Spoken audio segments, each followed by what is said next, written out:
It's your girl Ada. Such a pleasure to see you all. Thank you for subscribing. Thank you for your comments. And thank you for your likes and sharing my videos. So, I have an exciting topic I wanted to talk about. I've been reading a book called Lost Feminine. It's a very, very interesting book. And the beautiful thing about attracting something you want is uh, you seem to run into topics or things that interest you. You know, if you haven't a focus on finance, be you will be presented with financial topics, videos in your daily life because that is what you put your mind to. So, guys, I want to make a brief video, very short, hopefully, but it talked about masculine and feminine energy. I know this is a huge, huge, undiscovered, undisclosed to the majority of people who do not know the four walls of a therapy studio. So I'm gonna tell you how amazing this book is. This is not a book review, but I'm gonna. Why I say it's not a book review because the book Lost Feminine, or is it Feminine Lost? Beg your pardon. I'm gonna put the description below. So the book talked about masculine and feminine energy and the degrees and variations to it we manifest. It manifests in people, and it also says that we have both masculine and feminine energies inside us. Now, for those who are like, that's not possible, well, I'm sorry to bust your bubbles. It is totally possible, not just spiritually, but biologically. Like, seriously. Women have a low level of testosterone in their system. It's low, right? Men have estrogen. Estrogen is a feminine hormone. Testosterone is a masculine hormone. Now, this is not to explain the masculine and feminine energies in one person, but it's to let you know that even biologically, we have both feminine and masculine hormones. And I'm even talking about masculine and feminine energies. Guys, this is amazing. Okay? And I've been doing energy studies about how we affect ourselves. I did make a post on my WhatsApp where I said, yo, anything that's unresolved in your energy field will manifest itself in your emotions, in your physical life, in your spiritual life, and in every aspect until you deal with it. And here's a very popular example. I'm sure most of you are aware. If you have a situation or a challenge and you don't learn from that first encounter, you find yourself coming back to, it's like, why am I experiencing this again? It's because you didn't learn from your first experience, guys. So life has a way of putting the same obstacle before us until we learn, and then we can move on. And you see, at every stage of your life, you will have challenges, you will have difficulties. It's important to put on your learning cap, be open to learning. You will not make it in this life if you don't have a growth mindset. If you are stoic and static in your thinking, you will have obstacles upon obstacles, and it would look like the world has gone mad because nothing makes sense. It's not that nothing makes sense. You have to be open to new learning. Here's the thing. Spirituality is before telling you what you've never heard. Science is confirming. So science changes, like, oh, we have new knowledge. So what we thought was what is not true any longer.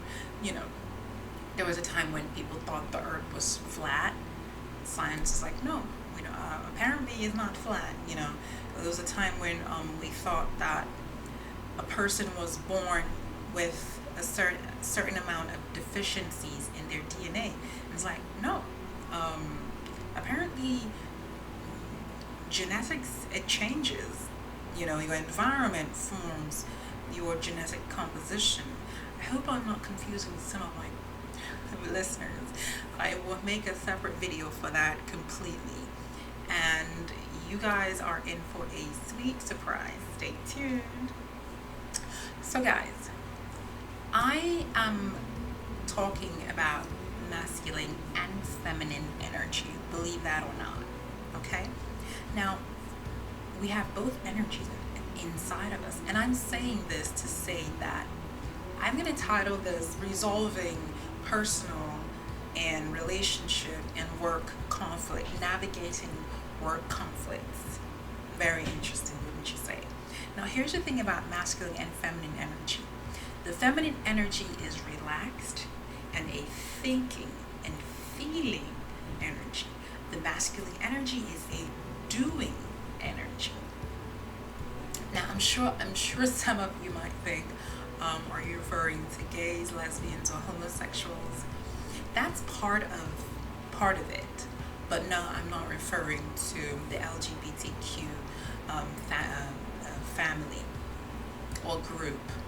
When we talk about masculine and feminine energy, see, remember when I say, and I said in my previous video that it's important to start with conflict resolution internally first. Now, because you have both the masculine and feminine energies inside of you, if you were born in a feminine body, the feminine energy is supposed to have dominance. And if you were born in a masculine body, that is supposed to have the dominance of the masculine body. That means you're supposed to have masculine energy dominant. This book treats it so well. I'm so in love with this book. It's such an amazing book, guys. I love for you to read it and tell me what you think about it. It's not a book review, but hey, don't stop. I don't mind if I eventually do a book review, but we'll see. So guys, the thing about these energies is the Chinese ancient knowledge is so powerful. You have to respect it, okay? Africans, where's that knowledge? So ancient Chinese energy said we have yin and yang bodies. Now, I listened to Dr. Pat Allen. Check her out, guys. She's an amazing old lady and she keeps it straight. Once people get old, they don't have filter. Love her. Just love her. So she's like, men have yin bodies, but the yang bodies, but they have yin minds, and the yin is softer.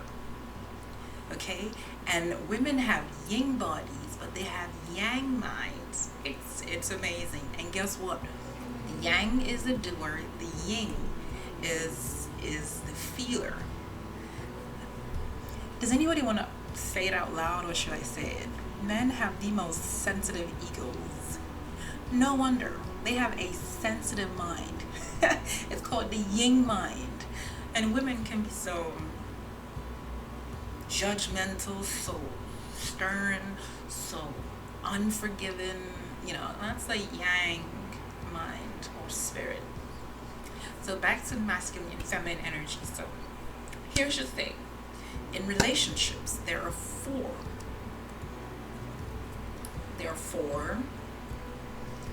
energies at play.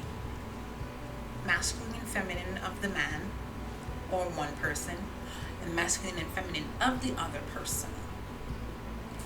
Now, how it plays out in a relationship is if your masculine energy is dominant at that point in time, here's the thing, we teeter-totter. It's like, you know, when men are young and their testosterone levels are high, their masculine energy usually dominates.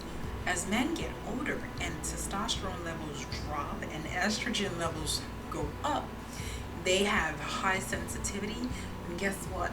Their feminine energy rises and their masculine energy diminishes. For the women, it's the reverse. For a woman, her feminine energy is high when she's young, and when she's older, she has an increased level of testosterone, and that is why women have higher libidos as they age. Yeah, women get hornier as they age, believe it or not. Poof. So the testosterone level in women increase, and the estrogen level, they decrease. And guess what?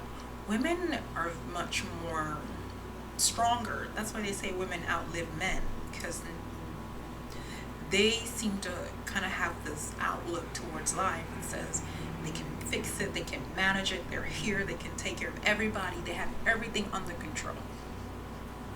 Do you see how that plays out?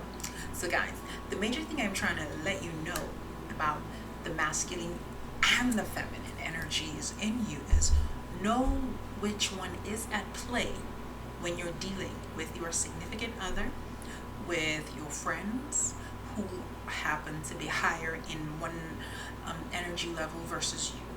This is important in relationships, not necessarily romantic or sexual relationships, even in platonic. This is important in women's circles, even. You know, some girlfriends who are feeling super feminine, so sad. Other girlfriends huddle around them, give them pep talk, nurture them. And when they're feeling frustrated and angry and just want to tear somebody out, they rein them in and make sure all is well. So guys, in conclusion of what I just said, you have to make sure you have a balance of your masculine and feminine energy with regard of the masculine and feminine energy of the person you are having a dialogue with. For particularly relationships, it's important to understand sometimes when one person is the breadwinner, hopefully the man, the woman needs to feel cherished, she needs to feel loved, so that her masculine energy does not overtake the feminine. Don't forget, the man is the breadwinner. I'm giving an example. It's not the same thing in all homes in 2020. So in a situation where the man is the breadwinner, his masculine energy is high because the male masculine energy is a protector provider. The feminine energy is a nurturer. She provides the calm environment. She's the relaxed energy. So it's usually kind of nurturing, maternal. So the man has a masculine energy and he's working, providing, protecting, defending, and all that. It's important that he nourishes the woman's feminine energy and gives her room to express, because the masculine energy is the expressive, the doer. So it's important to balance and help each partner. And for the woman, the man's feminine energy also needs to be nurtured, and that is to let him express himself. Let him talk about a hard day without making it about yourself. I'm also going to do a whole video about that. The girl's got you. So make sure he's able to express himself without you feeling like this man complains like a woman. No. He has masculine and feminine energy, and that's why men would rather come home to a peaceful, loving, nurturing, sweet woman in their home. And women, since they have relegated their masculine energy to the foreground, they don't want to hear that you don't have a job, you're sitting at home. This is why women, especially black women, are seen at the forefront of getting jobs, keeping the home together. They almost have lost their feminine energy because they have had to take up masculine jobs that require their masculine energy to come to the fore. And how do you know when you're initiating your feminine versus your masculine energy? The masculine energy requires you to do, to be competitive, to be strong, to take initiative. The feminine energy is more relaxed, is more receptive, is softer, is kinder, is sensitive. So when your job requires you. That's why they say receptionist and nurse and jobs are for women. It doesn't mean men can't do it, but it simply means certain jobs require more feminine energy than others, and certain jobs require more masculine energy. Take, for instance, a lawyer, people working in Wall Street.